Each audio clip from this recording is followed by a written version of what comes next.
Hello, I'm Angel, and today I'm making a response video for a class.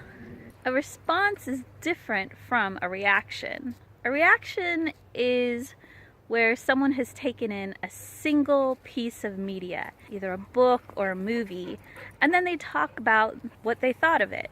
Maybe a chapter from a book, a couple of articles, blog posts, videos, podcasts, all related to a central theme, and then I try to create a synthesized response to all of that information. This week's theme was archives, which are magical. Archives are magical because they are a great place to find primary sources. We have a great definition of archives in this book on page 29 and 30, where we learn that archives are often linked to specific institutions. They are the records that are no longer being used on a regular basis, so they get shipped off into storage.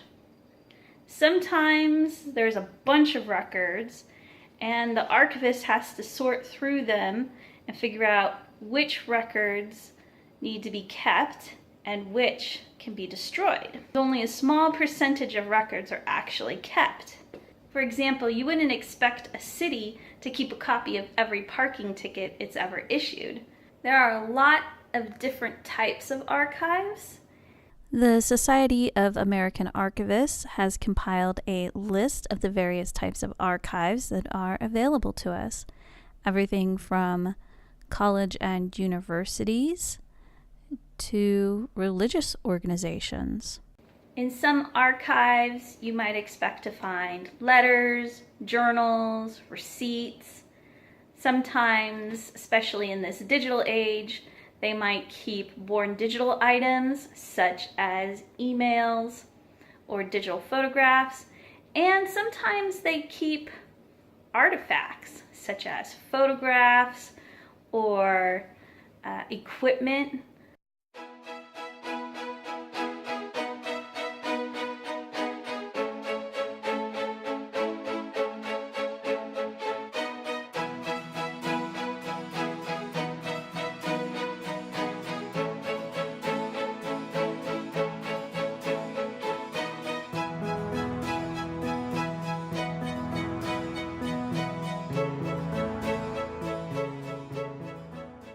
And for just as many archives that exist, there are also very different types of rules.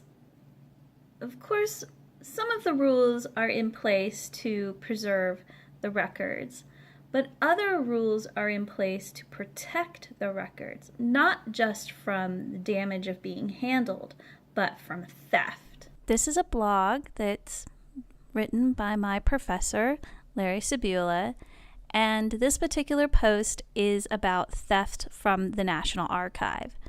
The embedded video chronicles a letter written by Abraham Lincoln appointing a chaplain that was stolen. And in the video, the first man that you'll see actually ends up doing the right thing. He comes across the letter, discovers it's been stolen, and returns it to the National Archive, even though it ends up costing him a great deal of money to do so. Sometimes people alter documents if they get their hands on them. This post is about forging documents. The embedded video is about the altering of a letter at the National Archives. A gentleman went in with a pen and he changed the date on the letter. And this is something that cannot be undone. It is a permanent change, and this causes there to be misinformation. See how the 5 looks a little bit different? There's no way to recall that information. Now bad information is just out there in the world forever. Archives aren't just important to historians and genealogists. They're also important to everyday citizens. National, state, and local archives belong to us. The records aren't kept by the government so that we can't see them or touch them. They're kept by the people for the people. And the institution is just responsible for making sure that they're there when we want them. And that's something that was talked about in 2 of the videos that we watched this week. In this video, the Washington State archivist discusses how important archives are to democracy. Very interesting. Holding our elected officials accountable is paramount to a functioning democracy. This video discusses how digitization of government records is providing wider access to citizens so that they can participate in their democracy. No longer do people have to travel great distances. They can access what they want from their home, making them able to participate more directly. And sometimes people steal things, even government officials. We read the House report on Sandy Burgers.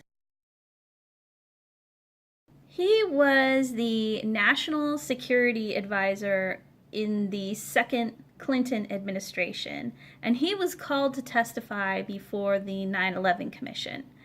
He went to the National Archives in order to review documents from the administration in order to refresh his memory so that he could provide accurate testimony.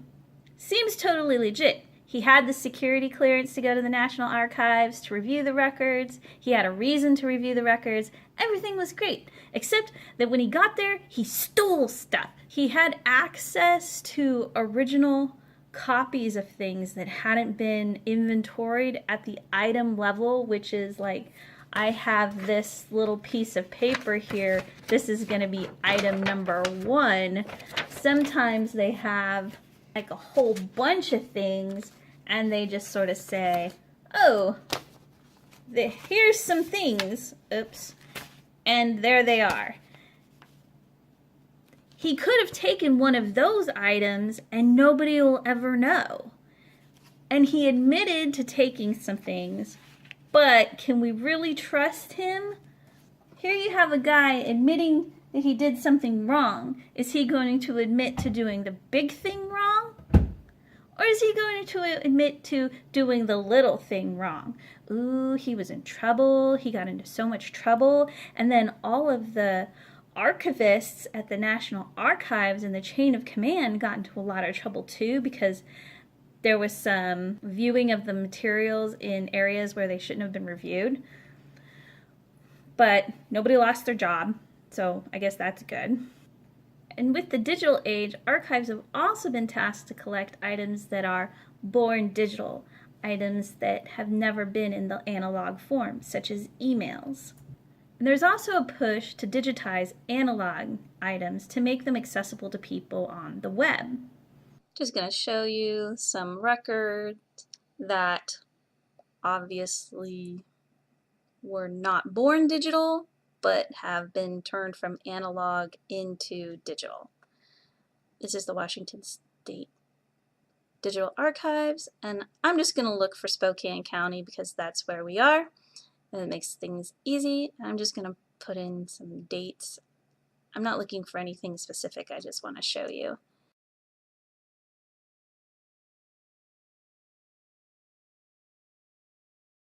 These images are all available. So I'll just click on one, and now suddenly, no matter where you are in the world, you now have access to a copy of this record. Digitizing once analog items also brings with it some ethical issues. And this is a topic that was covered in an American Historical Association blog post.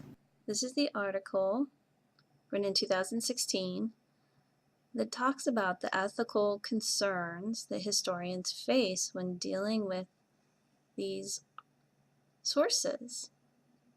Things to think about. And consent is a big issue for me. I took an archives class in fall quarter, and the school archivist brought a bunch of analog files in for us to look at.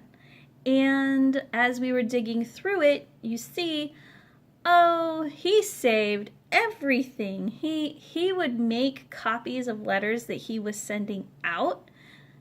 And that makes sense. I mean, he had a business, but he also kept incoming letters from people. And I don't know, did those people know that he was keeping copies of all of these things and that his intent was to donate his papers to the school when he passed away? So, looking at it as he consented, so any of the letters that he donated, I don't really have a problem using those for research personally because he consented. But personal letters to him, I think that there's a pretty heavy consent issue to consider. And I'm really fortunate because I attend Eastern Washington University in Washington State. The Eastern branch of the Washington State Archives is located on the Cheney campus of EWU, and so is the digital archives, which means that we have access to the digital archivist. For those of us who don't personally know the archivists, the Society of American Archivists has compiled this handy-dandy book of tips on how to effectively use your time at the archives, narrowing down which archive to visit, what to talk about when you call the archivist, how to plan your time while you're there, some of the standard rules, things to look for, such as lockers, photocopying, or being able to take pictures. Lots of little things that will make your research time more effectively used. The takeaway for me this week was that the research that I'm doing will dictate the sort of archive that I go to. Contact the archivist, let them know what my research is, what sorts of files I want to look at, and ask them what they have that they think that I should look at while I'm there. Plan in advance. Know the rules, follow the rules, don't steal anything. When selecting sources, ask those questions about consent and context, and if it's ethical to use the source, because what I publish is probably going to be online, like the article said. This video is for a class that I'm taking this quarter, so leave in the comments section what you think my grade should be for this video. I'll see you next time. Bye-bye.